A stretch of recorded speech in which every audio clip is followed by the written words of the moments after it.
So it turns out that the most badass war hero is somebody that for decades I'd never even heard about. His name was Tommy Prince. He was Canadian, he was Indigenous, and he was a survivor of Canada's residential school system, which was a very difficult place to grow up.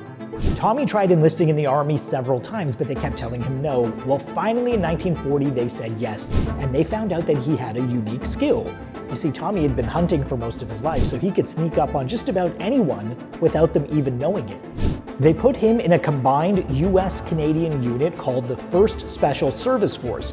Now, if that sounds familiar, that's actually where they got the name US Special Forces. So this is how badass Tommy was. He would sneak in the middle of the night into Nazi barracks, steal their things, and leave behind a note that would say, "The worst is yet to come." He would even steal the boots right off their feet as they were sleeping. He was so terrifying that the Nazis had a word for him. They called him the Devil. When Tommy came home from the war, he'd won medals of honor, but he didn't get the same respect or recognition that other Canadian war heroes got because he was Indigenous.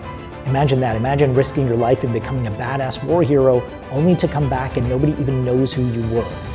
His name was Tommy Prince of the Broken Head Ojibwe Nation. Now you know his name.